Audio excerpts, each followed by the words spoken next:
If you find yourself shuttling from Cincinnati Airport to Lexington, Kentucky down Interstate 75, you'll see the signs directing you to stop at Boone County Distilling Company. Only 6 minutes off the interstate, and you can take a tour of the only distillery that says its bourbon is made by ghosts.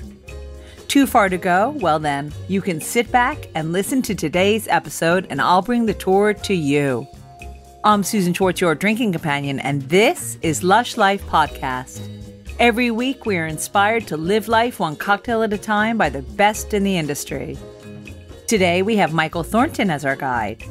He'll walk us through the workings of Boone County Distilling Company, where bottling began in 2015, but its history began in the 1700s.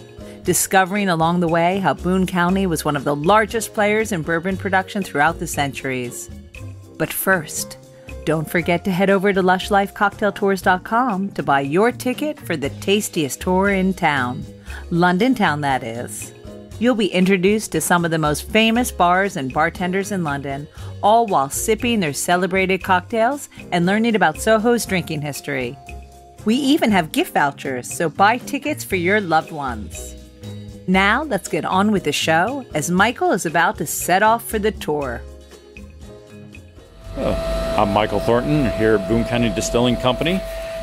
This is a distillery that was reclaimed from the original Boone County Distilling Company in Petersburg, Kentucky, that went on to become the largest in Kentucky. Our owners wanted to reintroduce bourbon making here in Boone County, and that's what we've been doing for the past 3 years.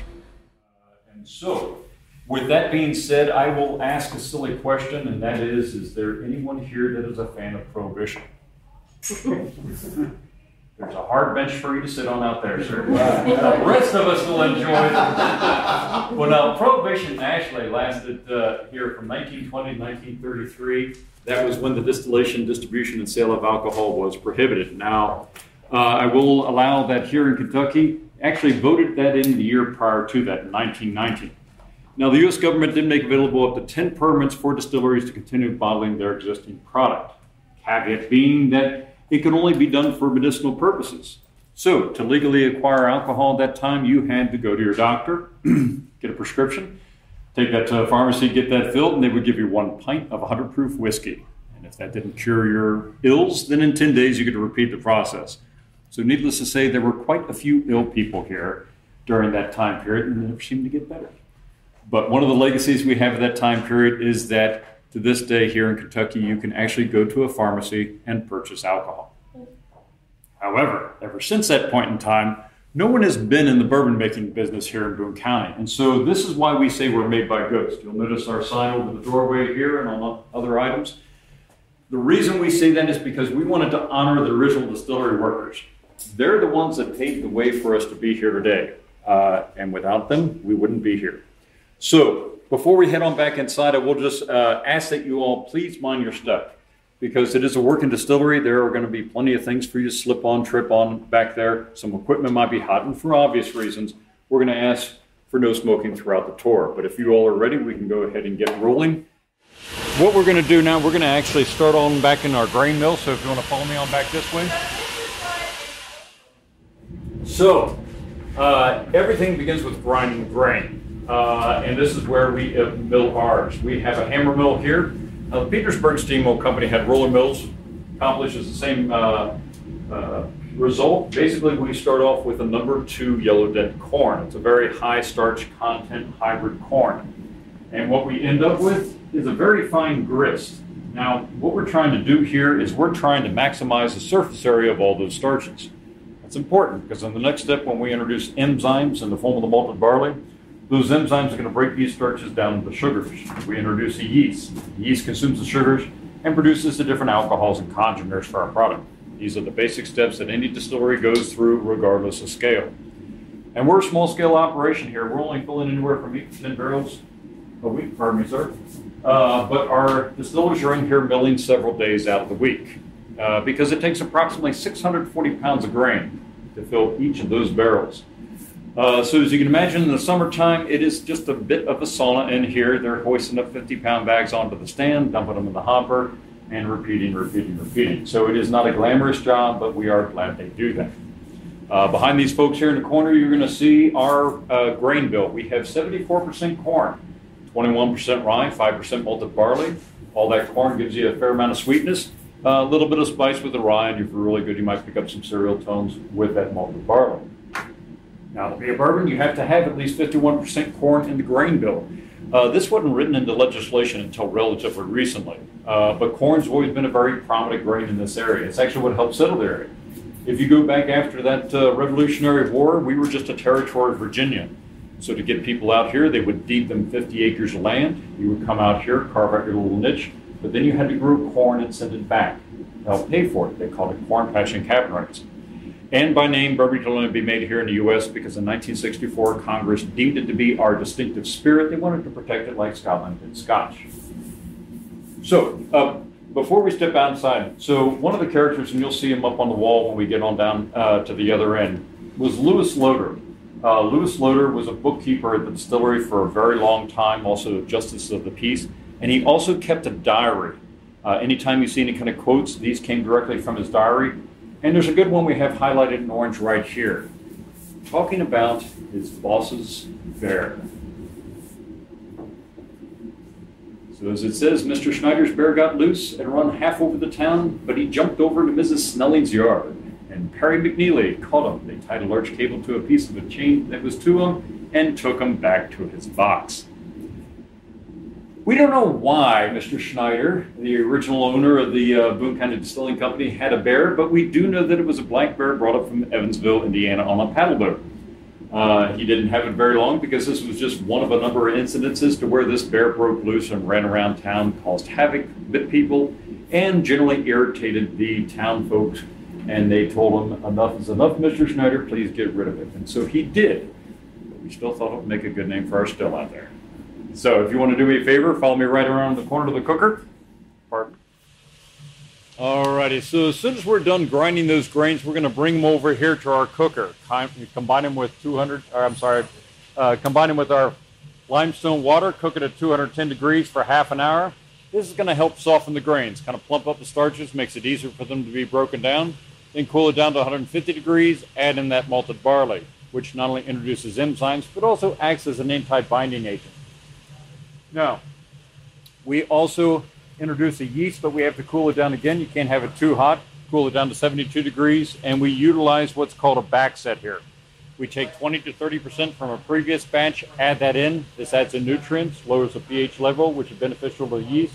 But most importantly, it allows us to maintain consistency throughout every single batch that we make. That is the sour mash process. Fairly common. And that's one of the things. For those of you that is first time here, again, I thank you very much. And I always recommend to people, if it is your first time or your 20th time visiting the distillery, take the time to go out and visit as many as you can. Because everyone does have their own unique story. But one thing you'll find out that remains pretty much constant throughout is that virtually nothing goes to waste. We bring in the grain and we mill it, cook it, ferment it, distill it, use some of the leftover stillage as a back set. Well, the thick stillage we hold on to for a farmer because it's still very nutrient rich. And that's what this gentleman behind us did, Joseph Jenkins. He actually raised livestock at that original distillery site and was so successful doing that, he became part owner of the distillery. So it's a pretty good deal. So if we want to follow me on around here, and we're going to come on up here as far as to the fermentation tanks. Now, after we're done cooking the mash in the cooker, we're going to transfer it via these pipes to one of these 4 fermenters where it's going to sit for 3 to 4 days. Now, initially, that mash is going to be like a sweet cream corn. We fill it up, turn on the agitator a little bit to introduce some oxygen into the mash, turn it off, then that yeast will activate. And then, as it consumes those sugars, it's going to become more like a warm sourdough bread. It's producing the different alcohols and flavors. You're going to see the CO2 being released. After it's done fermenting, it's going to be about 5 to 7% alcohol, considered distiller's beer. We pump that over to a still, clean out the tanks, cover them up with these black shower caps, pump in 200 degrees steam heat. 2 hours later, it's sterilized, and we're ready to roll through again. Now, Given the relatively small scale of our operation here and the fact that these are only 500 gallons, we don't have any kind of a vent hood over them to siphon off the CO2 just because of the open air design that we have. Larger distilleries have that issue. And are you all going to be hitting Buffalo Trace at all? Well, if ever you have the opportunity to visit Buffalo Trace Distillery down in Frankfurt, our capital, I recommend it. It is the oldest continuously operating distillery here in the U.S. So you compare our 3 years of history here with their over 200. Needless to say, there's a lot to see and learn. But the one thing is that you get to see how scalable the process is. Because while these tanks are 500 gallons, their fermentation tanks each are over 92,000 gallons in capacity. Now, with that much volume CO2 coming off, you have to take it away so you don't have to worry about anyone succumbing to that and falling in the mash. Because mash actually has zero buoyancy because of the lack of oxygen, which means that if you fell in, you go down to the bottom like a stone. Now, as you will see with our tanks, we would be able to fish you out, and we would.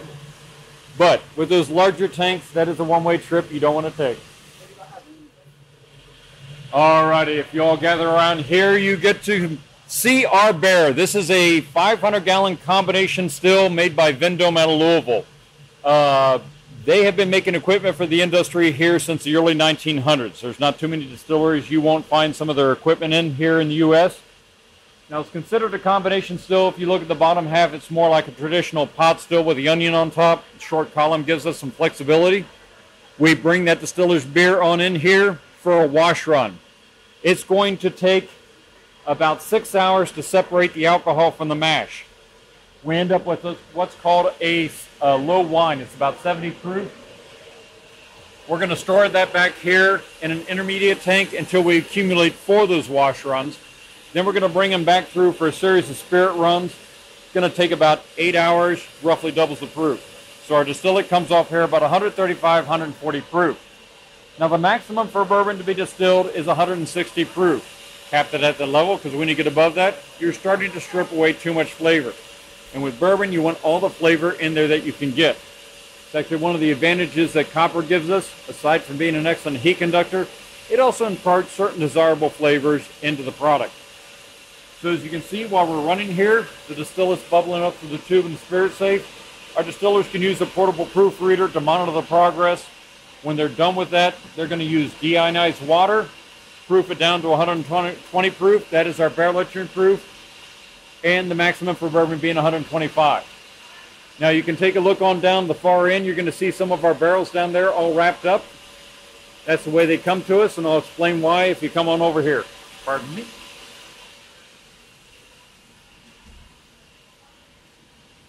So we get our barrels from Kelvin Cooper's down in Louisville. Scotsman started the business in '63. 2 sons work there now. Make some excellent barrels. Now the law states that for bourbon, you have to use a virgin or one-time use charred oak container. Now, oak is going to be used of whatever variety, white, red, French, doesn't matter, because when it's milked properly, it will give you a liquid-tight material. It won't be vapor-tight, but it's liquid-tight. They use steam to form the staves, and then they're going to go ahead and toast the barrels. Apply heat to the inside to caramelize the wood sugars, release vanillins out of the wood, helps give you nice caramel tones, and that's what we like about Kelvin, is that they still use that old school method of using the oak scraps to fire the inside of the barrels. Some large cooperages here in the U.S. use propane. It will give you a different profile. And then we do about a 55-second burn on it. Gives us a number 4 char, or alligator char on it. The purpose of this, twofold. One, U.S. law predicates that any American whiskey aged in the barrel has to have a minimum of 1/8 of an inch of char on the inside of it. But the main purpose is to provide a portal for that bourbon to interact with the wood. Because when we start off with those basic grain notes from the mash, they will come through in the distillate. We fill up the barrels, take it outside, it's going to heat up. It's going to force that bourbon deep into the oak. That's going to give it additional notes of honey, vanilla, spice, myriad of other flavors. However, then it will cool off, draw back inside the barrel. Next day heats up, and on we go. So while bourbon can be made anywhere here in the U.S., 95% of all bourbon is still made here in our Commonwealth because we have a constant fluctuation of temperatures. That's the engine that drives the aging process. So with time, you're going to have this slow but gradual interaction with the wood. Compounds are slowly being broken down, recombined, and then thanks to time and Mother Nature, it develops into all those wonderful flavors we get to enjoy in bourbon. So it's a neat process, and it's one that begins immediately as soon as we fill up the barrels. That's what transforms that Tanner's Curse into that bourbon. We could fill up a barrel, roll it on over to the barrel trough, dump it out. Technically, it would be a bourbon because it had aged 30 seconds to do that. However, the law here also states that anything less than 4 years requires an age statement. Let's face it, no one's going to buy a less than 1 day old bourbon, so we don't do that. Now, the Tanner's Curse that we fill it up with, that is our 120 proof new make that we put into the barrels. We named it Tanner's Curse after the tanners that founded Tanner Station back in the late 1700s. That's what went on to become Petersburg, Kentucky, site of the original distillery. There was a Reverend John Tanner and his brother that did this. However, before they were there, you also had the Fort Ancient Indians that had been there. They actually used that site as a burial ground. And then the Tanners built on top of it. And yes, bad things did happen. He had 2 sons that were part of a hunting expedition. They were actually headed downriver going to a local salt lick. They got ambushed by a chief and part of his tribe. One of the sons was killed outright. The remaining son, Ezra, 2 other men were pinned down for 2 days until reinforcements arrived. But it was for the other side. So Ezra thought maybe he'd be able to get out of that by challenging the chief to the duel for safe passage. So he did, and the chief accepted, chose tomahawks. They fought for an hour on Table Rock. Ezra actually won that battle. And then the tribe reneged on the promise, came in and scalped them all anyway. One of the men was left for dead, was actually able to crawl back to the settlement, tell that tale before he expired as well. But then the Reverend's troubles weren't over yet. He also had another son, 12-year-old boy, torn apart by wild hogs. Had a 9-year-old boy that was abducted by a tribe of Shawnee from up north, and he was gone for over 24 years. The next year, same tribe came down and abducted his 15-year-old brother. Now, he was able to break away after a couple days, make it back to the settlement, but they held on to his wool cap. And when they got back up north, they showed it to the younger brother and told him that they had gone down and wiped out his entire family, just so he wouldn't have a reason to break away as well. So it's to honor them in this region's rather wild and tumultuous history that we decided to name our new make Tanner's Curse. So if you want to follow me on back this way, back on the left, you're going to see our boiler produces all our heat. Up front is where we deionize water, make sure nothing's going to adversely affect the flavor when we proof it down, because the only thing that you can add to a bourbon, aside from another bourbon, and still have it be bourbon, is water. Yes, sir. Is that a common practice among distilleries to ionize the water? Yes, sir. Because on the front end, you're going to want those minerals and so on just to add to the flavoring. Of course, if you go back in the day, when distilleries were starting and it was widespread. It's one of the reasons why bourbon took off here in Kentucky is because you had that natural limestone filtration. And actually, when we get back inside, we'll cover on some of the aspects on that. But, you know, these days, of course, we have many different options on filtration. But at the same time, you wouldn't want a, shall we say, clean water to cook with. But to proof with, that's a good thing. So while we're doing a wash run out here, we're going to pump the stillage out here, separate it up top, collect the thin stillage in the silver tank to use as a back set. Thick stuff comes on over here. Hold on to that for a farmer. He comes and collects it a couple times a week. So we're still maintaining a relationship between farmers and distillers that goes back over a couple hundred years. So I am sorry that we do not have any scenic vistas for you here. I explained why we're here. But trust me, later on, especially tomorrow, you are going to get plenty of them. I hope this weather holds out. There is nothing like taking a nice, relaxing drive through some of the lesser traveled roads. Get to see all the horse farms. That will be wonderful. So If you take a look down at the far end here, you're going to see that we're expanding our warehouse. We're 3 years old, and yet we are already growing.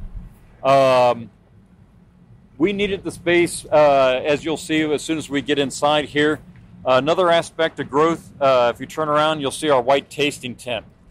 Now, we had plans on the books already to expand on this side to have an event center, a couple different tasting areas, about 150 person capacity.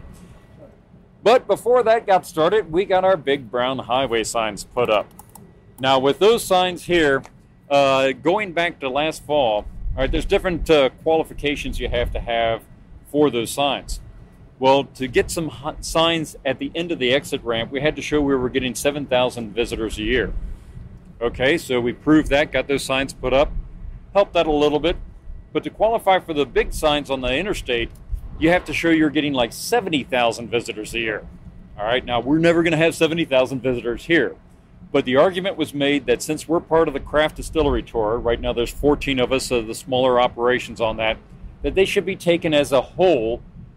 State of Kentucky agreed to that. We got them up, and boom, people started pouring in. We actually had more than 700 more visitors in July than the previous month because of those signs. So we got the tasting tent put up to try and tide us over until we get that expansion going here a little bit later on this year. But step inside here, take a deep breath, and enjoy.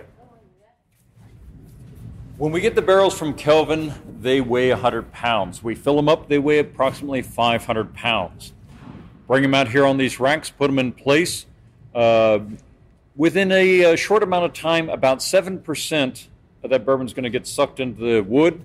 And then you usually have about 3 to 4% evaporation every year thereafter.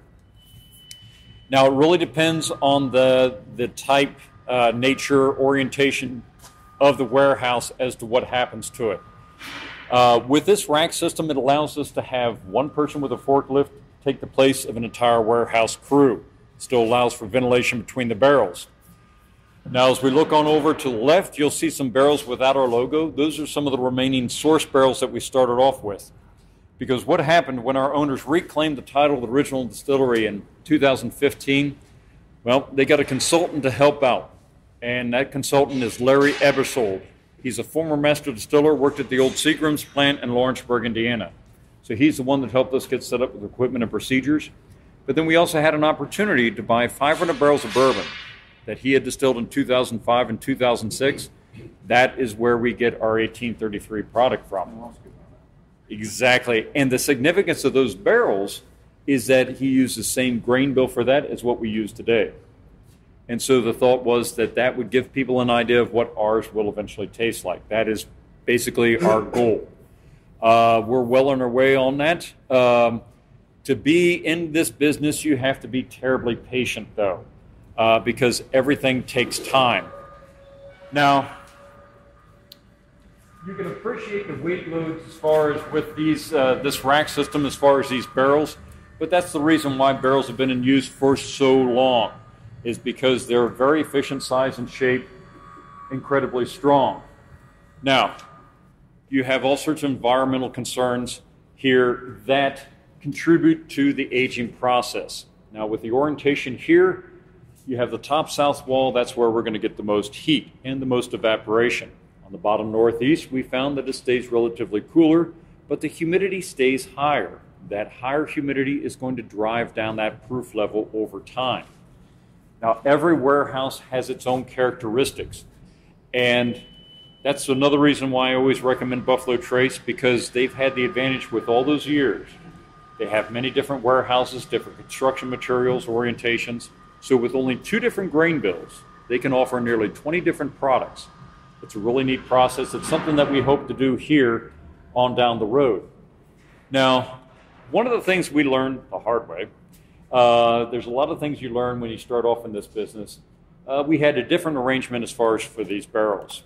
And we totally forgot to take into consideration our forklift and the operating room it needs. So we went along with what we could right now. After we get done later on this month with the expansion down here, we're looking at doing a reset as far as with the barrels. So we'll start off at that end chronologically, work our way back, And that will also allow us to do a very neat long-term experiment. Taking about a week's worth of barrels, 8 to 10, and then we can put them in different locations. So basically you're going to have one batch in different locations, even have a couple upright, and then see how those develop differently over the years and taste the difference after 4, 6, 8 years. So it'll be a nice opportunity to do that. So the very first barrels, if you want to come on down this way.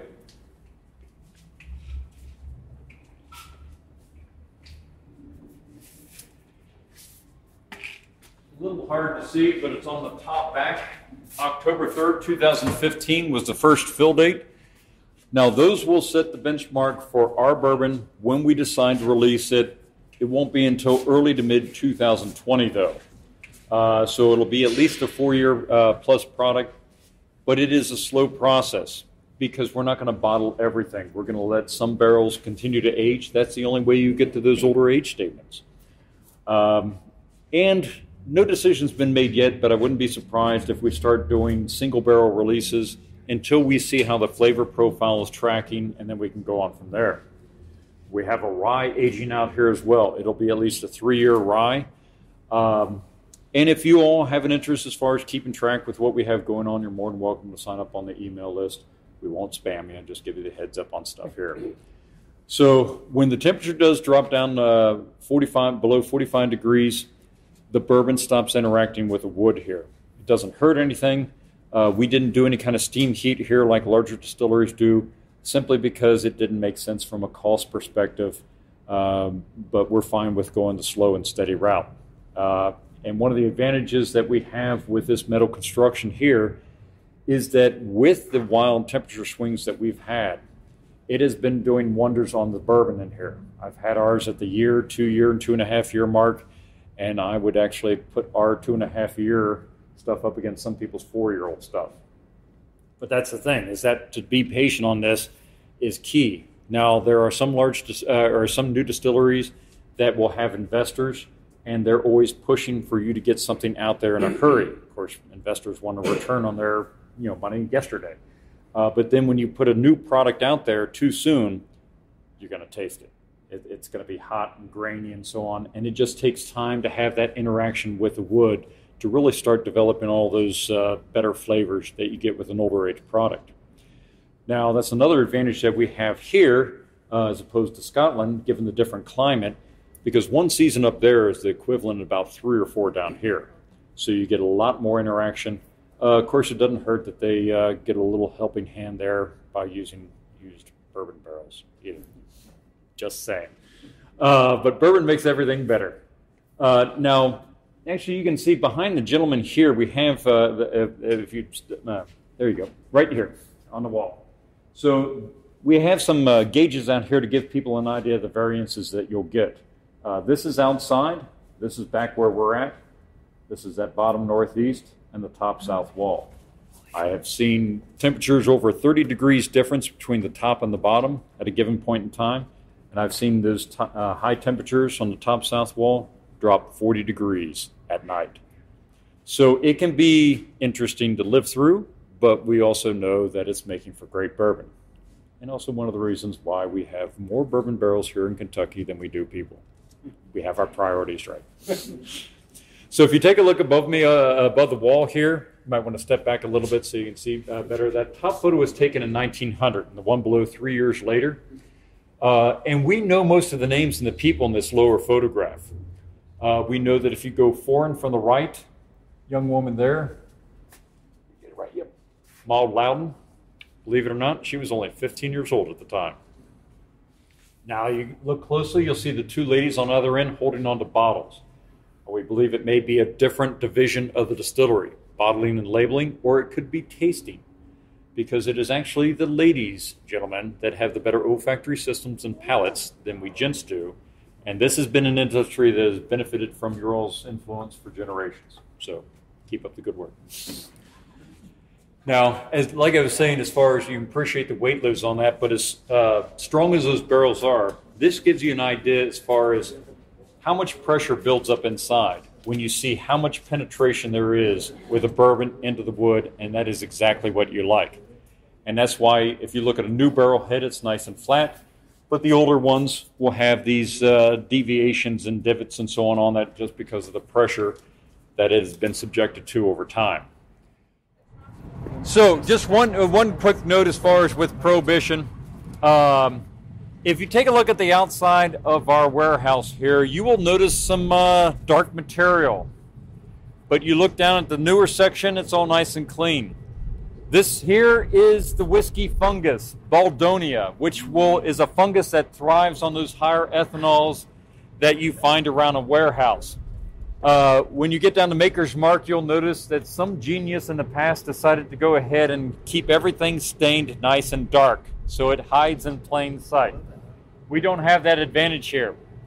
Now, if you go back to Prohibition, because you had a lot of farmers that did their own distilling and so on, they started getting into the habit of staining their fences and their barns black because they didn't want this to stand out, so when the federal agents came through, they would know that they had been distilling.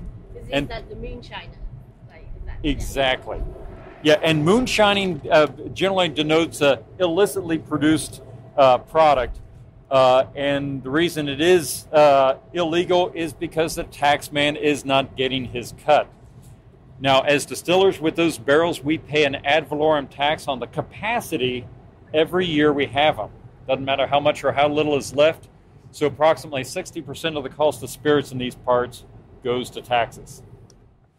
So when we dump out the barrels, we bring them in on the forklift, put them up in the rack here, pop it up, and take out the bung with a drill. Rotate it on over, it gets dumped through this very fine mesh screen. This collects all the bits of char that slough off inside the barrels. But this does not go to waste either, because a lot of people like to use this for smoking and grilling. We bag it up, put it inside, and typically, within 3 to 4 days, it's gone. It's that popular. Now those barrels, some of those will go to a local woodworker at Verona Woodcraft. He makes a lot of the neat things inside. And those barrels now weigh about 125 pounds. There's still plenty of juice in there, and that's why we always have local brewers that like to make use of our barrel.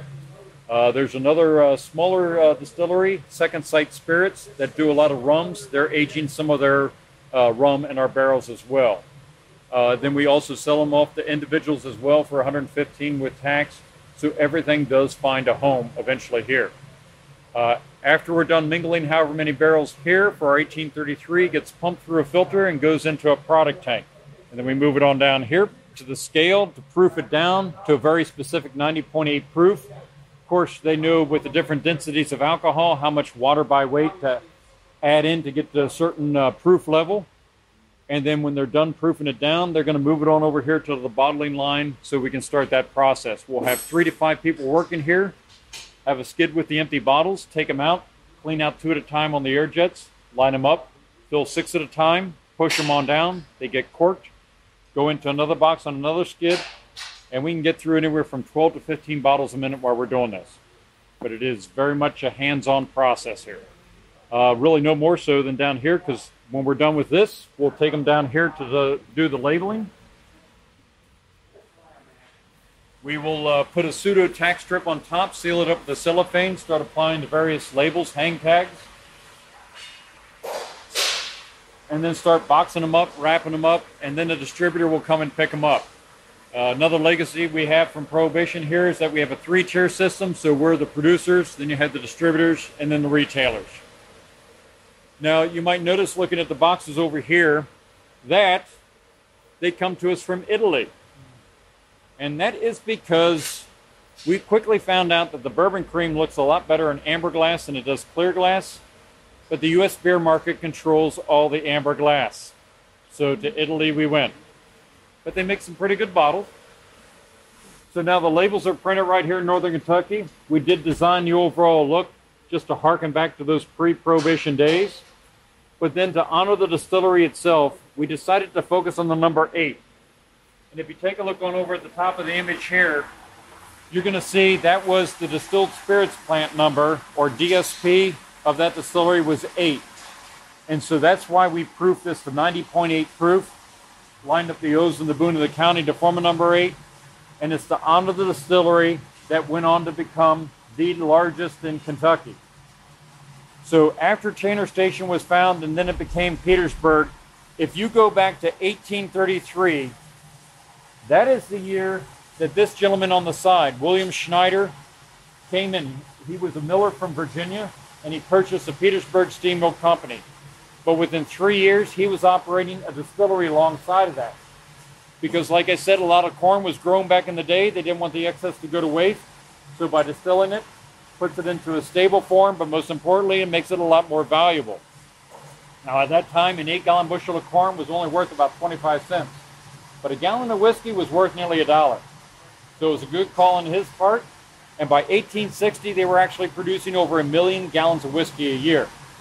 And that's thanks to a number of the factors that we have in this area. And I would say number one is our watershed, because that limestone will filter out any kind of iron impurities that will ruin the taste of a whiskey, turn it black in fact. But it also adds in calcium and magnesium. This is beneficial to the yeast. Now, it's before the Fleshman brothers in Cincinnati had developed the compressed yeast process. So what the old-time distillers had to rely on is the fact that Kentucky has a lot of wild airborne yeast. That's what they had to capture, cultivate, and utilize for fermentation. You also have great soil and growing seasons for all the grains necessary. This region's also in the middle of a huge swath of oak trees, and that's supplied to coopers with wood. And with the Ohio River right there, transportation was a lot easier. They'd send product downriver to places like Madison, Indiana, Louisville, or even upriver to Cincinnati. So all those things helped out Mr. Schneider. Now the distillery went on and had a number of different owners over the years and so on, but it reached its peak in 1897. At that point, it had become the largest distillery here in Kentucky, and actually about 14 times the size of the average distillery back then. They were producing over 4 million gallons of whiskey at that point. But despite the fact of being only the second largest in the U.S., they were not invulnerable. You had many, many more distilleries back in the day. Some of them would take a page out of Rockefeller's Standard Oil approach, and they would set up a whiskey trust. And this particular one was incorporated in New Jersey. Kentucky Distilleries and Warehouse Company. They used this as a vehicle to acquire other distilleries and take them out of business so they could keep overall supply low and they keep their prices high. And sadly, that's what happened to this distillery. They acquired it and over 50 others just to take out of business. So they ended up, after acquiring this distillery, shut down operations about 1910 and then just started selling everything off. So the equipment went elsewhere. They started tearing down the buildings, and they sent the bricks all over the place to be reused. And there's actually a number of buildings in Petersburg that were built with these discarded bricks that are still there today. But the remaining assets, after they were sold off, December 1918, and by that point in time, nearly 41,000 barrels of product had been sold off.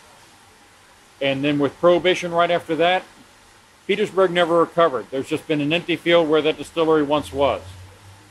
But we did manage to acquire a little bit of that history, like one of the discarded bricks here. We found out these bricks were made right across the river in Aurora, Indiana. So they used the river clay over there when they were making them. But then we got super lucky with timing.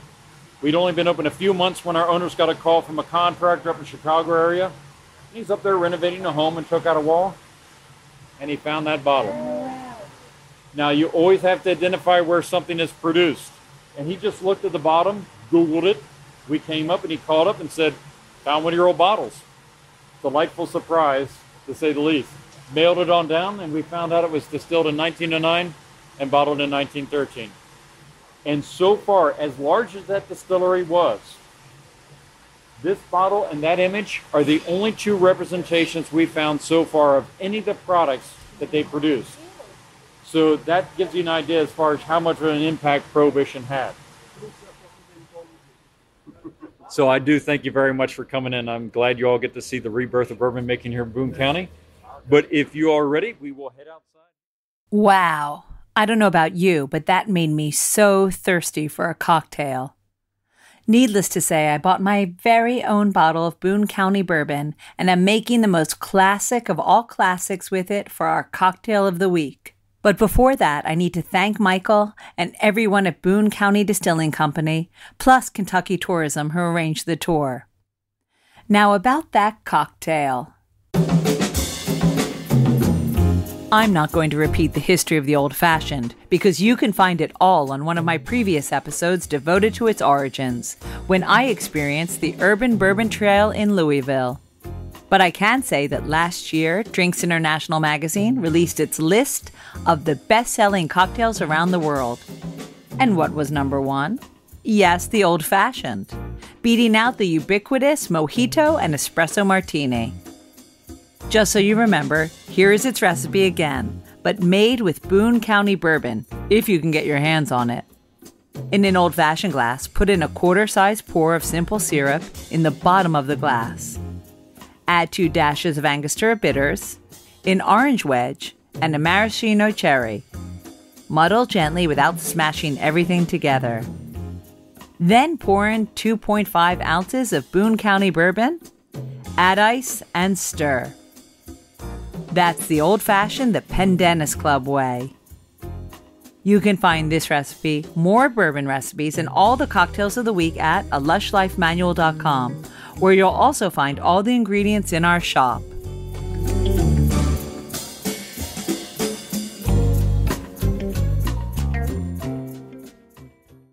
The old-fashioned is one of my favorite cocktails ever. And I think the magic ingredient is swapping out the Angostura bitters for cherry bitters.